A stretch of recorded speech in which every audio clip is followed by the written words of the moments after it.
The man who would one day reshape China was born in a small village in 1893. Mao Zedong came into the world in Shaoshan, Hunan province, a rural setting in the heart of southern China. His father, Mao Yicheng, had risen from poverty to become a relatively successful farmer and lender. Through hard work, he secured about 20 acres of land, making the Mao family one of the more prosperous in the region. Mao's mother, Wen Qimei, was a devout Buddhist with a troubled background. She was the daughter of a poor shoemaker and had grown up in difficult circumstances. Her own mother was her father's concubine. Discipline in the Mao household was strict. Yi Cheng raised his children with physical punishment, while Wen tried and largely failed to soften his severity. The young Mao grew up in tension, caught between authority and sympathy. Initially drawn to his mother's religious faith, Mao eventually abandoned Buddhism. At age 8, he was enrolled in the local village school, just as the 20th century began to stir China's long-dormant traditions. His early education was steeped in Confucian values, yet slowly influenced by Western ideas creeping into even the most remote parts of China. This fusion shaped Mao's worldview from an early age.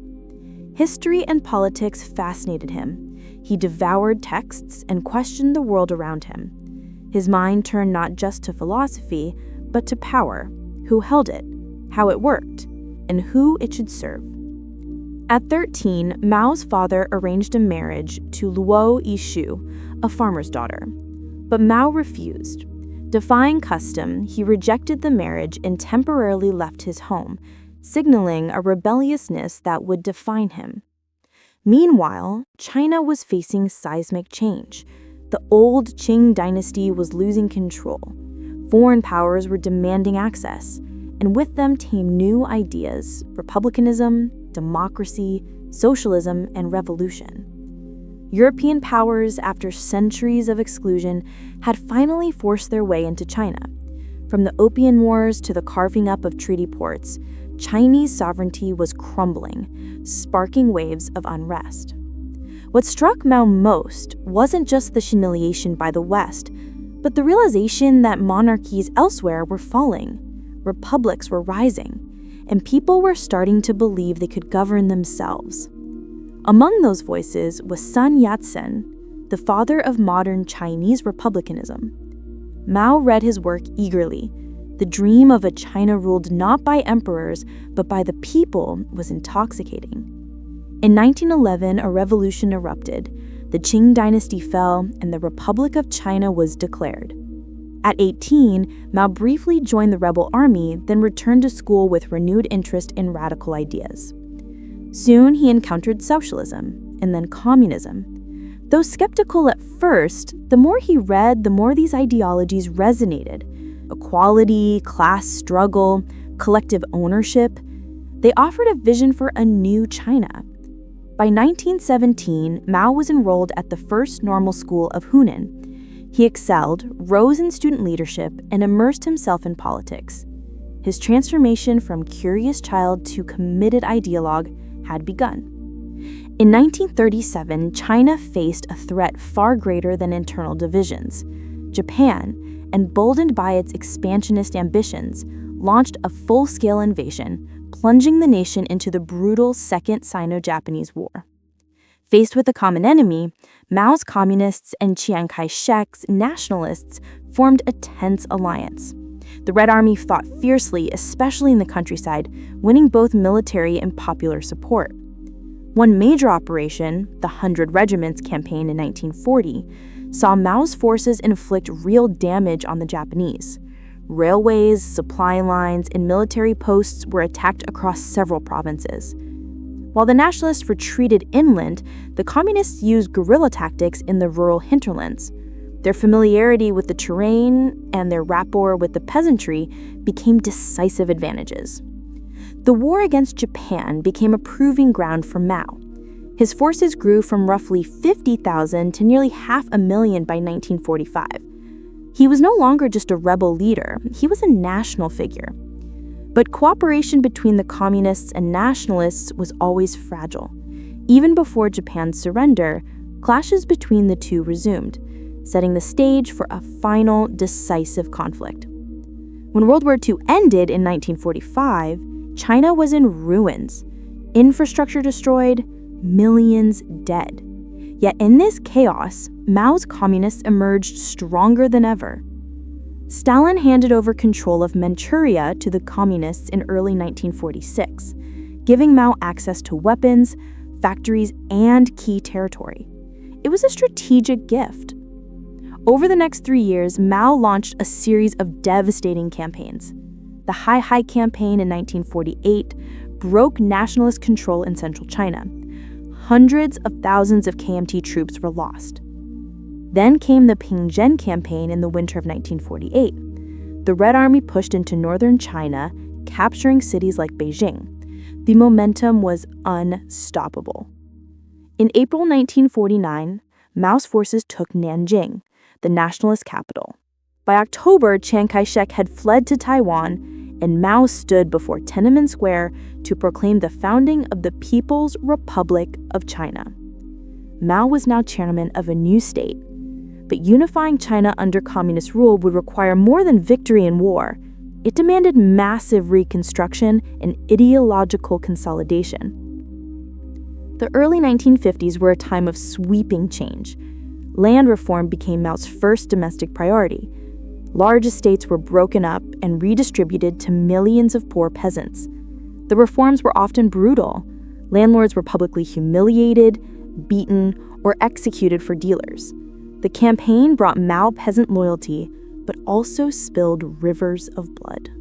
Next came the elimination of opium. Inherited from colonial times, addiction plagued millions. Mao ordered a ruthless crackdown, forced detox, labor camps, and executions for dealers.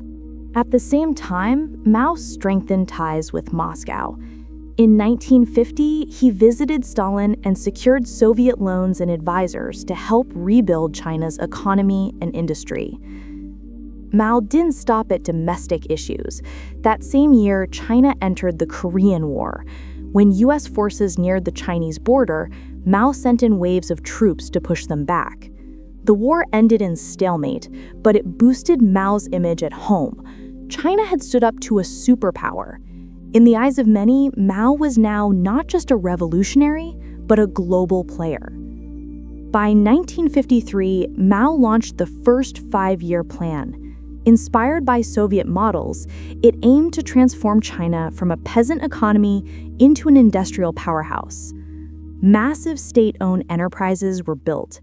Steel, coal, and cement production soared. Railways stretched into remote regions. For the first time, China felt connected, economically and physically. Industrial output more than doubled. In 4 years, steel production jumped from 1.3 to over 5 million tons. Grain and cotton yields also rose significantly. But economic success bred political ambition. Mao began to believe China could not only catch up with the West, but leap ahead. And that belief would have devastating consequences. In 1958, Mao launched the Great Leap Forward. Its goal? Surpassed Britain's steel production within 15 years while also increasing agricultural yields. The slogan was simple: leap into communism. Collective farms were merged into vast communes. Millions of peasants were organized into work brigades. Laborers left the fields to build backyard furnaces, melting metal scrap into useless pig iron. To inflate quotas, tools, pots, even farm equipment were melted down. Essential implements disappeared. Crops were left to rot. Irrigation projects failed. Fields went barren. Officials afraid to report failures sent exaggerated success reports to Beijing. As grain exports continued, millions began to starve in silence. By 1959, Mao's utopian vision had turned catastrophic. Food production collapsed. In rural areas, starvation was widespread. Some resorted to eating bark, insects, even corpses.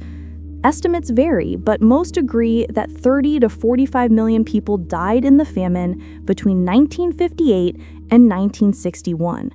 Some scholars suggest the toll may have reached 55 million. Though Mao stepped back from direct control in 1959, the damage was done.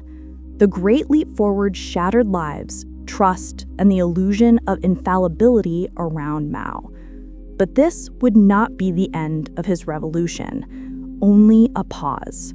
The next chapter would be even more radical and even more destructive. Mao was not finished. In the wake of the Great Leap Forward, Mao's grip loosened.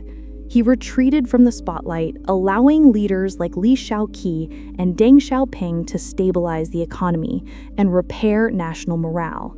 But Mao was not done.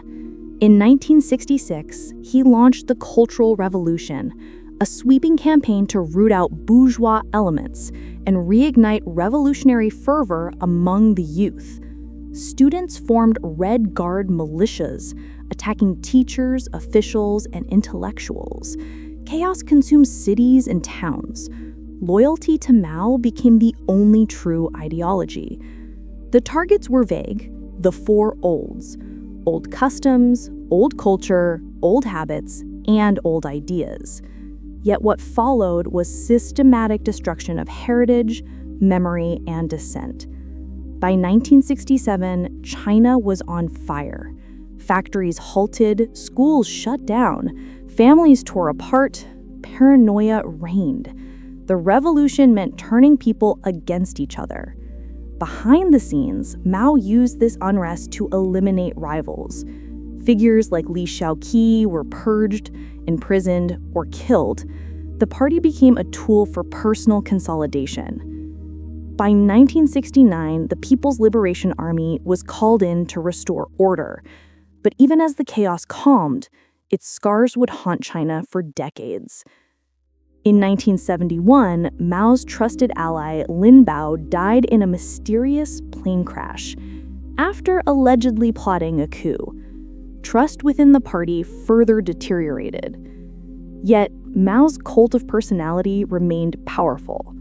In 1972, U.S. President Richard Nixon visited Beijing. The handshake between the two leaders shocked the world. This visit marked a turning point. Mao had repositioned China on the global stage. Diplomatically, he outmaneuvered both the Soviet Union and the West. But Mao's health was failing. Chain smoking and age took their toll. Decision-making was increasingly delegated to a tight circle, including his wife, Jiang Qing, and the radical Gang of Four. On September 9, 1976, Mao died. His death marked the end of an era. 1 million mourners passed by his body in Tiananmen Square. Weeks later, the Gang of Four were arrested. Power shifted to Deng Xiaoping, who gradually dismantled Maoist policies and opened China to economic reform. Today, Mao is remembered both as a visionary who unified China and as the architect of suffering. Between 40 to 70 million deaths are linked to his rule. Thank you for watching until the end. If you like it, please like, share, and subscribe so we can be more enthusiastic about making videos about other characters. Next, who else do you think we'll discuss? Try writing in the comments.